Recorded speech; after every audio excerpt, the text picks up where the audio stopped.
Hello everyone, welcome to Accounting 312. In this video, we continue with chapter 14 and we talk about the second part of this chapter, basically the sales variance analysis. So the way I'm going to talk is we practice one question and then we go back to the textbook to highlight the main thing that you want to know to help you to understand and then how do you interpret the results, okay? So if you go to your handout, you will find out that I put an extra copy on page 19.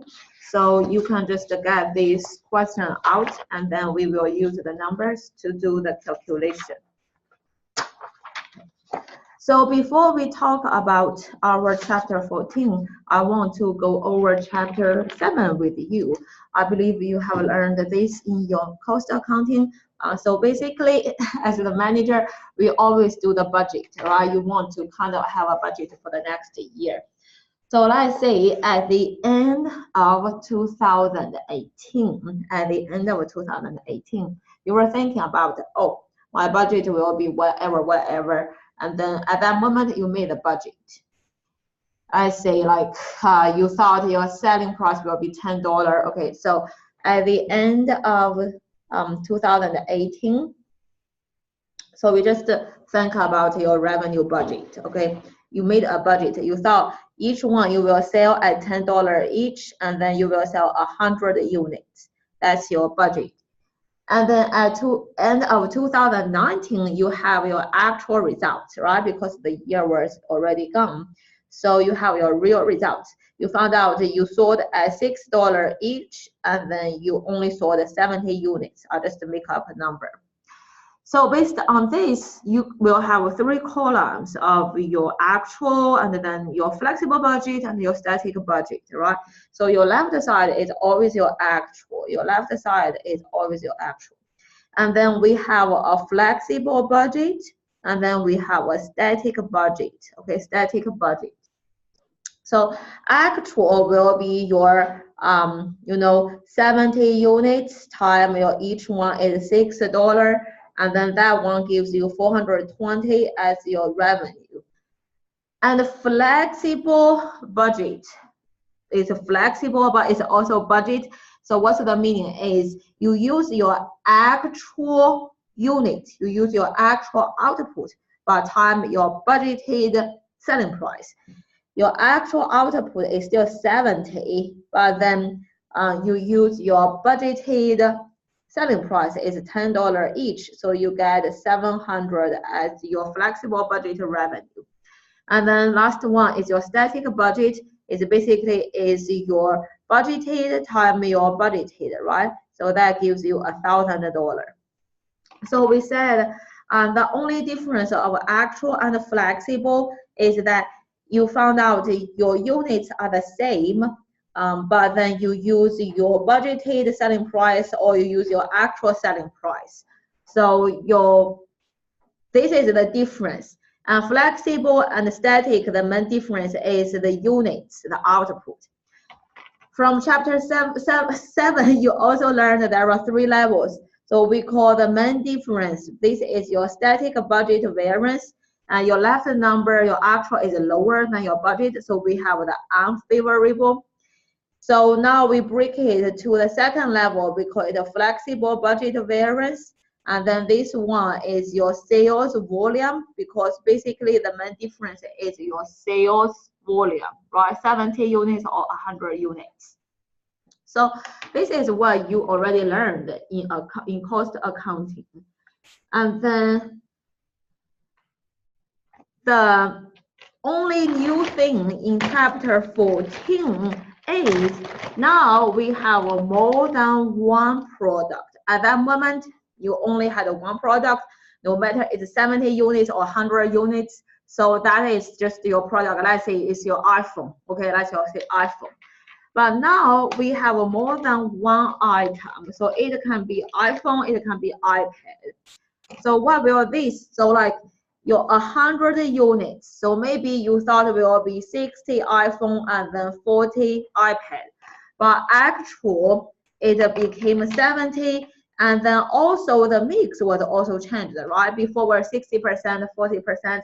Now maybe you had like a 47, 49, and then you had a 21. So that was 60%, and then 40%. Now it became 70%, and then 30%. So your number can be still the same, like first thing is your number, they are different. Your numbers are different. 100 is different from 70. The other thing is your mix, 60% is different from 70%, 40% is different from 30%. Your mix percentage is also different because of now you have two products. So we have to have a new column. We have to have a new column to control for the mix effect. To control change from 60% to 70, change from 40% to 30%.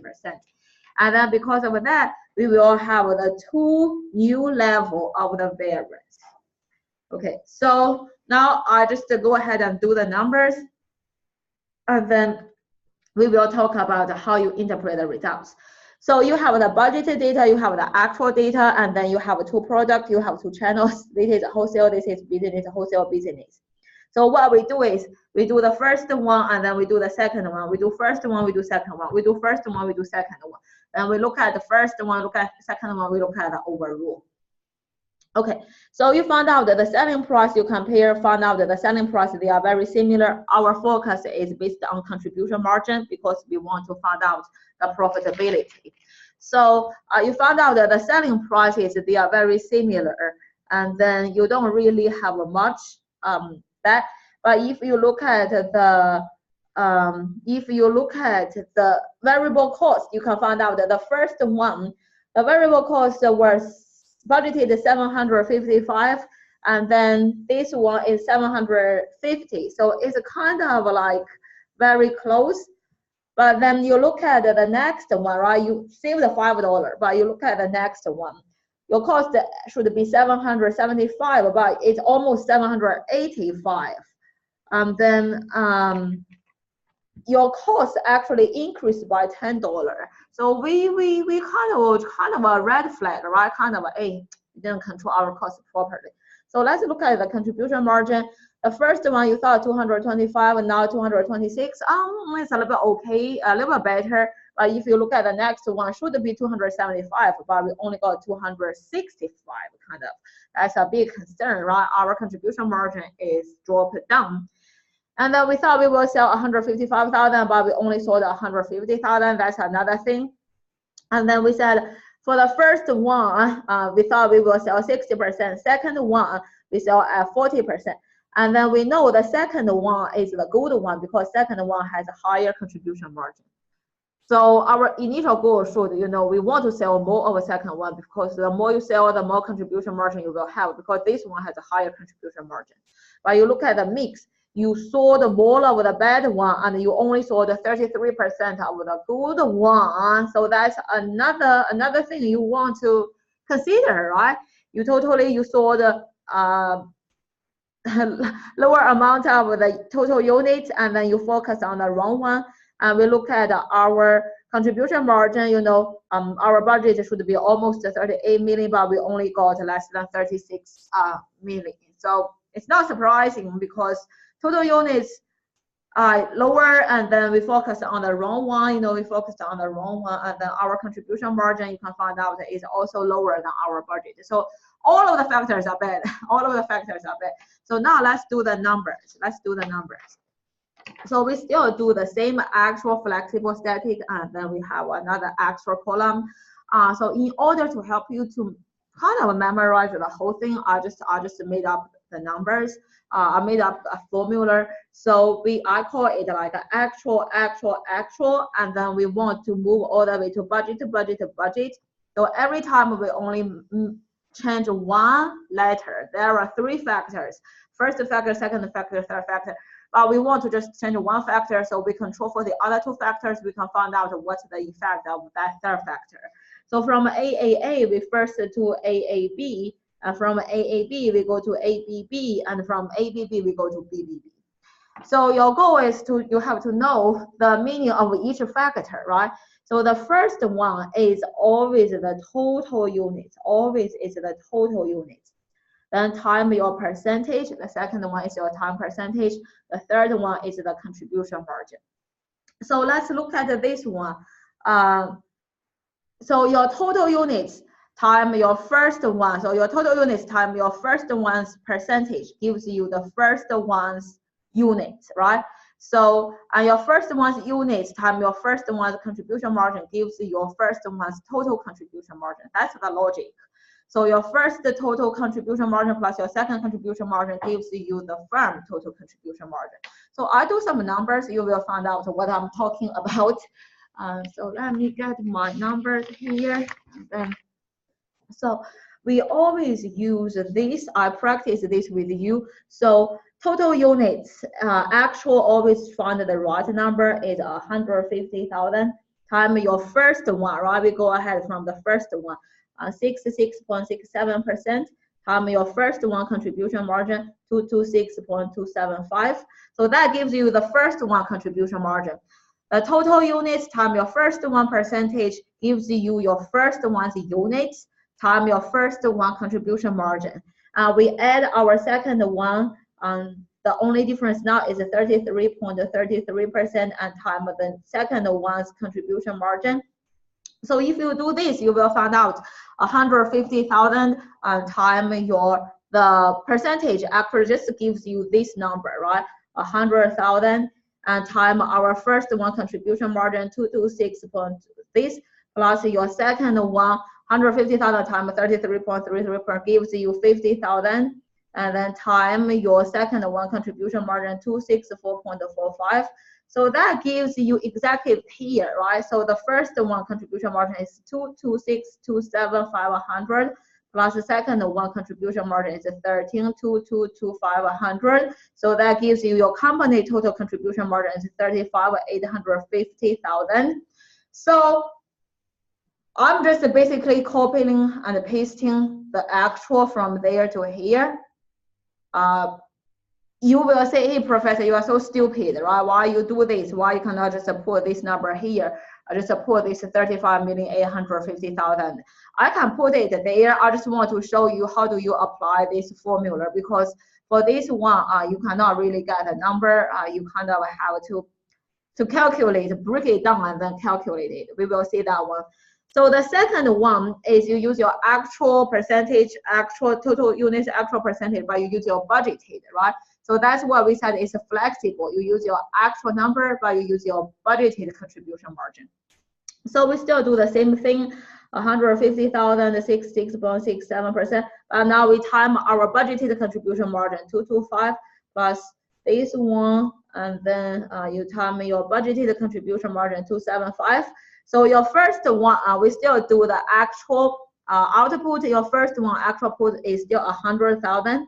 But now we time our budgeted contribution margin, right? We time 225. And then the second one actual is 50, and we time our budgeted contribution margin 275. So that gives you the new number I already calculated. So it's 225,100,000 plus 13,250,000 gives you 36,250,000. And then we do the third one. There is no name, so this is your actual. This is your flexible budget. This is your static budget. And then we don't have a name here. We don't have a name here. So I just call it an ABB. So you use your actual total units, but you time your budgeted percentage, you time your budgeted contribution margin. So now you change from 150,000. The difference is now you time your actual mix, which is 60%. And then you still time your budgeted contribution margin, right? So the only difference is the mix. We plus 150,000 time your budgeted mix, and then we still time your budgeted contribution margin. So I did all the numbers, so it's 90,000 time 225 plus 60,000 times 275 gives me 20. This much plus this much gives me this much, this much. And the last one, static, is easy. Basically, you just copy paste your budgeted from there. So budgeted. And then I'm just writing it one more time. It's 155,000 times 60% times 225, right? The only difference is you changed the total.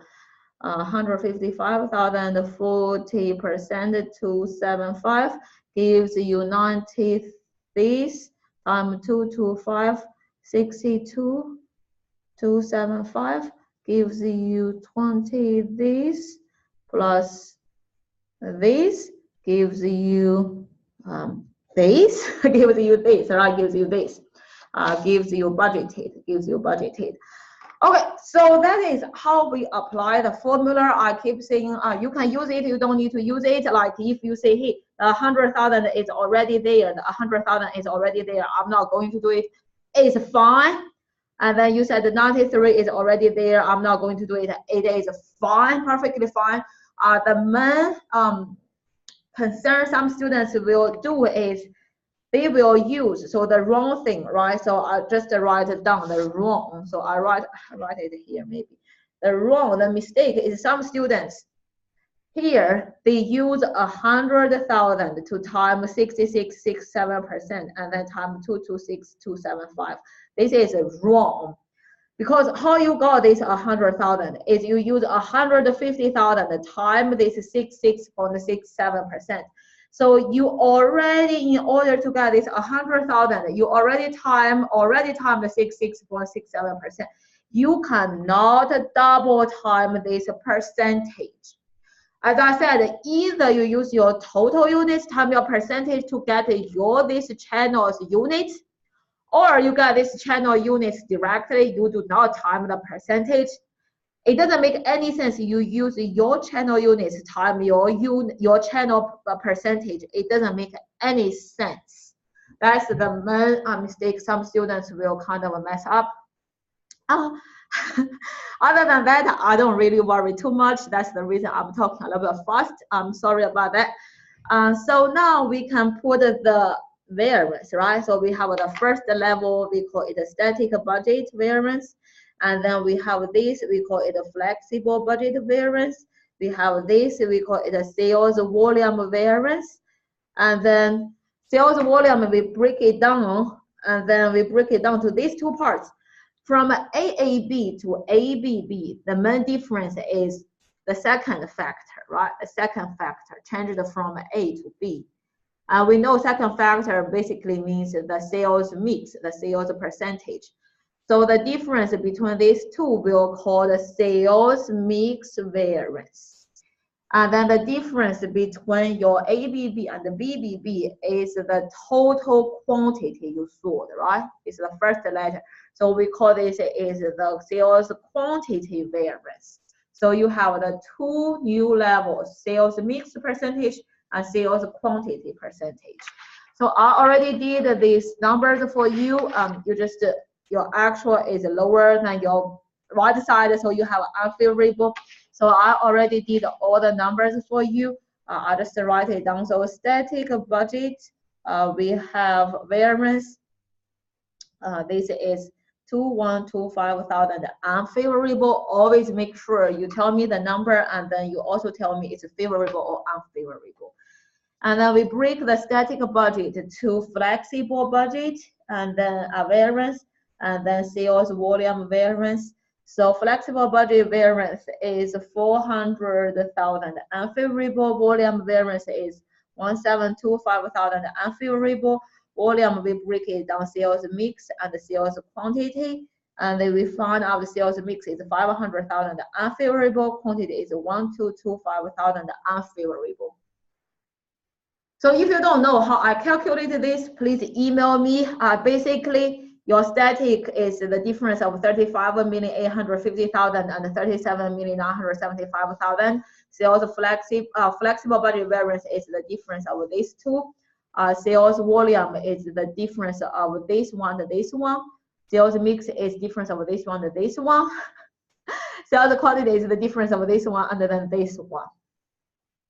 Okay, so you have to know the logic of this different level. So if you add a sales mix with the sales quantity, you should be able to get sales volume. You add the sales volume with the flexible, you should be able to get static budget variance. That's the level, the relationship of this level. Okay, so the next thing, the first one is you know the calculation, and then second, we also want to introduce a small, not really small, but a useful terminology called composite unit. Okay, so composite unit. Okay, so if you go to this page, page 581, it talks about the composite unit. I'm not going to really read, but basically it's a hypothetical weighted average unit, and then we want to get the budgeted contribution margin per composite unit for the budgeted sales mix. And we want to get the budgeted contribution margin per composite unit for the actual sales mix. So why we want to do that? Okay, so if you look at the numbers, right? If you look at the numbers, static budget variance, there is nothing to really explain. If I said, hey, how do you interpret the static budget variance? We have the unfavorable static budget variance. So my requirement is you have to know how do you interpret that.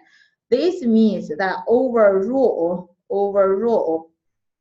our performance, right? Our actual performance is lower than the budget, right? Is worse than the budget. That's all. It basically just tells you the overall. You don't know why you have the unfavorable. You don't know it's because of the contribution margin for each unit, or because of the mix, or because of the quantity. You don't really know. Static budget variance just tell you overall you are doing good or bad. And then we break it down to flexible and volume, and then we can find out our flexible is also unfavorable. We said the flexible budget, the main reason is because of the contribution margin. So if you look at these two columns, the first channel, right, the units, they are the same. The only difference is the contribution margin. So the whole thing is your first channel's contribution margin actual is a little bit better than the budget. But this good thing is offset by the really, really bad of your second channel. So the first one, we get $1 more, kind of like the contribution margin as actual. But for the second channel, 1 unit, the contribution margin is decreased by about more than $10.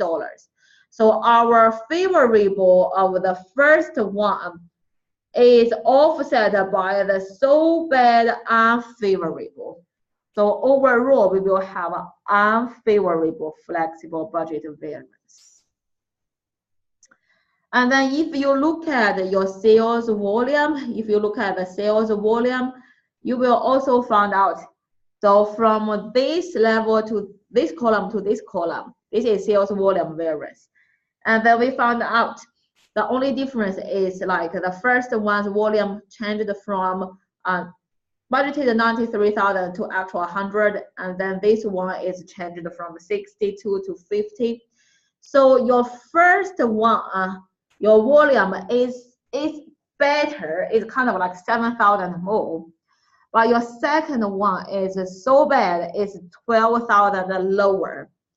So your favorable first one is overset by the really bad second one of the that product sales units, right? Your first one, the actual selling units is better, but your second one actually is so bad that your overall will be bad. Your overall volume is bad. And then we break it down again to the sales mix, right? To the sales mix. And we found out we have the unfavorable sales mix. So I want you to at least know how do you interpret the sales mix variance. So the sales mix, we said we should have focused on the good one, the second one, because it has higher contribution margin. We thought it should be 40%. We want to sell like 50%, 60%, or even 100%. But we didn't do that. we switched our focus, we switched our focus. We saw the lower mix, right? Should be 40%, we only saw the 33%. We saw the more of the first one, which is the bad one. So your sales mix is unfavorable when you look at the textbook. When you actual sales mix shifted toward the less profitable the channel relevant to the budgeted sales mix. So this is the sentence I want you to understand, and I have to let you to memorize. So sales mix unfavorable. How do you interpret, or how do you interpret if it's favorable? Is when the actual sales mix shifted toward the less profitable product, right? The product or channel relative to the budgeted sales mix, relevant to the budgeted sales mix. So this is the thing I want you to at least to interpret. How do you interpret it? When we focus our sales mix to the one with the lower contribution margin, so you will expect the unfavorable sales mix variance. And then in order to double check like the meaning of sales mix, so the textbook introduced, that's what I say, called composite unit. So let's do this one. So you have two products or two channels. The first one is 225, the second one is 275 contribution margin. So if someone said, hey, what is your company's contribution margin? You cannot tell them 225 because that's the first channel. You cannot tell them it's 275 because that's the second channel, right? So you have to kind of find a weighted average. So that is our composite unit. So we have, I'll write the whole name with you. It's called the budgeted contribution margin per composite unit for the budgeted sales mix. And then you also have the budgeted contribution margin for composite unit for the actual sales mix. Okay, so the question will ask you, what's the budgeted contribution margin per composite unit using your budgeted sales mix and then using your actual sales mix? But no matter what mix you are using, they always ask you your budgeted contribution margin. So you always use your budgeted contribution margin. We only change the mix. We either use the actual mix or we use the budgeted mix. But no matter what mix we use, we always use the budgeted contribution margin. We always use the budgeted contribution margin. So the budgeted contribution margin per composite unit for the budgeted sales mix then will be you use your budgeted contribution margin, you use your budgeted sales mix, right? So you use your budgeted contribution margin, you use your budgeted mix. So that will give you budgeted contribution margin 225 times your budgeted mix 60% plus budgeted contribution margin and then budgeted mix 40%. That gives you 245 for each one as your composite unit using the budgeted mix. And the contribution margin, budgeted contribution margin using your actual mix. We still use the budgeted contribution margin 225, but you use actual mix, right?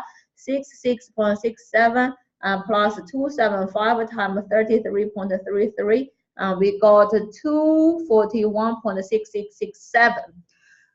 Okay, so what I want to point out here is another common mistake. Some students, when they say the actual sales mix, they will also use the actual contribution margin. That's wrong, wrong, wrong. You always use your budgeted mix. You only use your actual percentage. You always use your budget mix. You only use your budgeted percentage. So we control for the contribution margin. We just say what's the effect of the different mix. So you can find out that the budgeted is you have a higher mix, you have a higher focus on the second one. And then your actual is you have the lower mix on the one with a higher contribution margin. So just to change the mix, you still make the same contribution margin using the budgeted, but we just change the mix. We will find out for one composite unit, we are losing 245 minus 241. We are losing about $3.333 for each one, right? We are losing for each one. We are losing $3 as contribution margin. How many units we sold? We sold 150,000. So we actually lost 500,000 unfavorable. Just because we didn't do anything different, just because we focused on the one with the lower contribution margin. The mix for the good one is dropped from 40% to 33%. Just because of that. So that is double checking our sales mix variance. So that 500,000 unfavorable should be the same as calculation using your composite unit of the sales mix variance. Unfavorable $500,000. Okay, so sorry, we introduced composite unit and we double checked that one. Composite unit is a very useful concept. You will definitely be tested in the exam, so make sure you read the textbook. And then the last one, almost done, the last one is the sales quantity. How do you interpret it? We found out sales quantity is basically the overall quantity. That's the difference of sales volume. Some students say, hey, quantity and volume, what's the difference? They are both for the units. Volume is your each unit, right? It's 100,000 versus 93,000, 50,000 versus 62,000. But quantity is your overall is 150,000 versus 155,000. So that is the quantity. So we have an unfavorable quantity. I'm not surprised because our overall quantity actual is lower than the budget. So how do we interpret it? Is that the actual total sales quantity is lower than the budgeted quantity, right? So I just write down this. I will find. You can put the number. Actually, it's 150,000. Budgeted is 155,000 to kind of prove your results. Okay. Last thing is. And then when you have the unfavorable quantity, you want to say, hey, what are you doing, right? The salesperson, what are you doing? Why you didn't sell that much? A salesperson, they will kind of, sometimes they can argue. They said, oh, that's not our fault. The market is doing bad. So we sold less just because the market itself last year got shrunk. It's not our fault. Like everybody is doing a bad job. Our company, our competitors, our suppliers, everybody is doing a bad job last year. So you want to prove whether the salesperson is right or wrong, then you separate the sales quantity to the market share variance and then market size variance. So market share is similar with the mix, market size is similar with the quantity.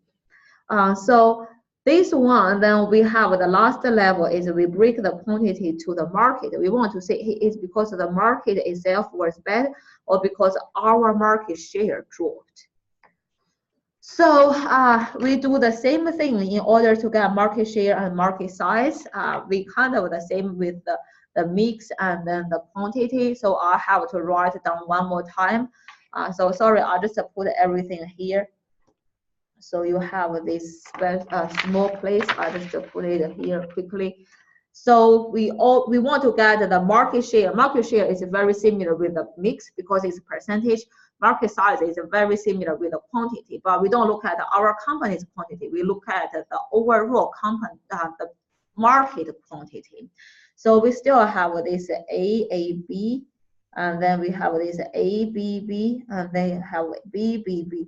So this difference, the variance will be market share variance. This one will be market size variance, right? Similar, your company sales mix, your company sales quantity, but this is market share, this is market size.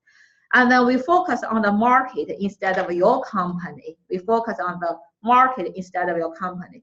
So the market total units, your company's percentage, right? Your company's share is very similar with the percentage. And your company's composite unit using your budgeted contribution margin. So that's why we have to calculate the composite unit. So now we want to know our market. So what was our market total units? What was our market share? The textbook usually will tell you, and then the question, sometimes they tell you, sometimes you have to calculate. So I just show you quickly, and then said, you go to the page 583, you will find out, they give you some numbers. They said, assume your company total units budgeted 155,000, right? And then you thought that will be 20% of your market share. So you can calculate the budgeted market size is 775,000 units. Because your budgeted, so I put this here. So your budgeted, you thought your company will have 155,000 units, and that will be 20% of the market share. So the market then will be 155,000 divided by 20%, get 775,000 units. That's your budget. And your actual, you totally sold 150,000, and then it told you the actual market size became 800,000, right? So it became 800,000. Then you should be able to calculate your actual share is 150,000 divided by 800,000. So your actual share is 18.75%. So just from the number, you can find out the market actually itself increased from 775,000 to 800,000. It is yourself. You didn't reach your market share. You thought you will get 20%, but you only got 18.75%. So that's not market fault. It is your fault. Can you blame the market? No, you have to blame yourself. You have to blame yourself. So we got this number, and then we just plug the number to this calculation. We said the actual market size. So now we don't look at your company, right? Before we look at the company, but now we look at the market. Actual market size, 800,000, and your actual percentage is 18.75%. And our composite unit, right? We calculated now our composite unit, because our company is just one, kind of one product, and we use our composite unit, contribution margin, so will be 245. And then this one is your actual budgeted, so actual is 800,000, budgeted we thought would be 20%, and 245. And then this is budgeted, so budgeted is 775,000, 20%, 245. So if you get the number, you can get the number here, get the number here, get the number here, and then get the overall.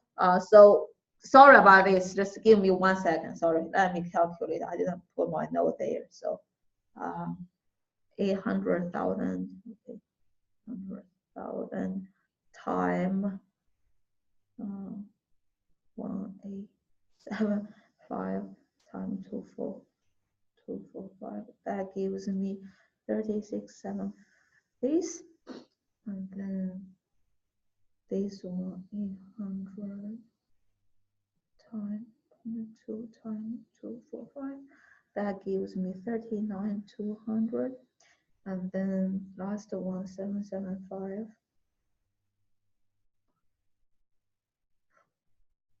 times 0.2 times 245 give me 37,975,000, and then you can find the difference minus 39.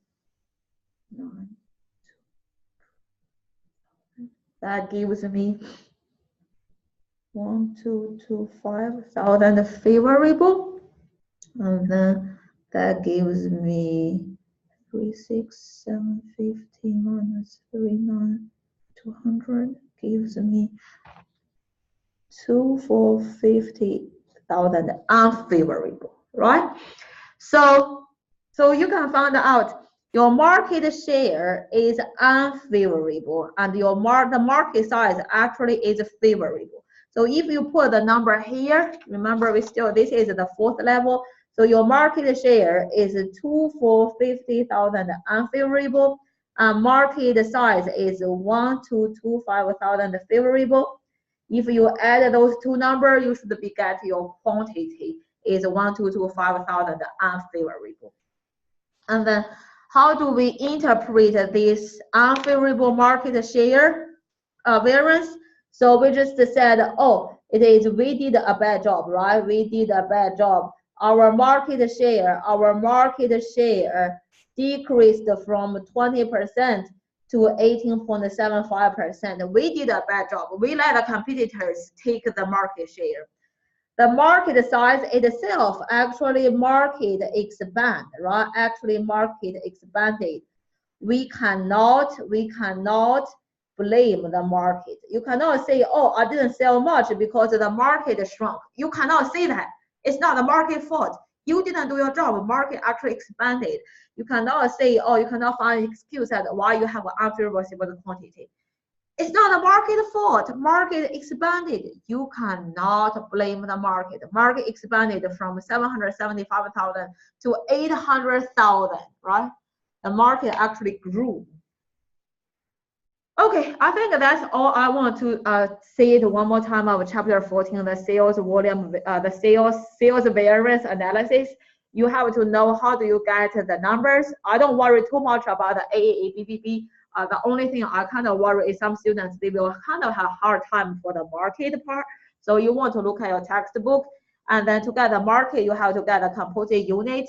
So those two things you want to pay attention. And then how do you get the relationship of these four levels of the variance? And then how do you interpret the finding, especially the static budget variance, sales mix variance, sales volume variance, sales mix variance, sales quantity variance, and then market share variance and market size variance. Okay, so give me one more minute. I'm sorry to keep the video so long. So if you go to your textbook, so we still want to go back to the textbook and highlight something. So page 579 just to give you the overview, and then static budget variance, I want you to look at this paragraph. Basically, it showed you that overall, right, between actual and then the budgeted overall, you are not really doing fine. And but it didn't say that much. And then because you cannot get much insights, you have to look at the detail. So we have the flexible budget and the sales volume variance. You may want to look at this one. You may want to look at this one to get some idea. I may not. I'm not sure. I may not. I might not. Or I'm not really sure that I will let you interpret it yes or no. But if I want to let you interpret it, so this is the part you want to look at it. And then you also want to find out the reasons, right? A lower contribution margin or something. And then because why? Because you have more costs. We said because your costs, you didn't control your costs properly. And then sales volume variance, we also talk about that. And then we said sales mix variance, definitely that's the main thing you want to focus. What's the meaning? We said sales mix because you shifted to the one of good or the one of bad. Talk about the composite unit, the budgeted contribution margin using your budget mix or using your actual mix, right? How do you double check? How do you double check? And then look at the reasons here. Look at the reasons here. So next year, how will you give the manager suggestions? And then last part of this one also talking about sales quantity. So basically it tells you your total is 5,000 fewer than your budget, and then think about some reasons. I think that's a good paragraph also. And then last one talking about the market share and the market size. You want to look at the you lost your market share, right? You lost your market share, and then you also want to see the market size. Actually, the market size expanded. Let's see. So your actual market size actually increased. Okay. Okay, so I think those are the main things you can keep looking at here, but I'm not really worrying too much, but I would still say, since you're already reading a textbook, why don't spend 2 more minutes read the next paragraphs to get a completed idea. So make sure you know the levels, calculation levels, and then interpret. I may also ask you, how do you give the manager some suggestions? I will put that one in my note. So I think that's basically all. You can do the try it with my accounting lab. And always let me know if you have any question. Okay, thank you.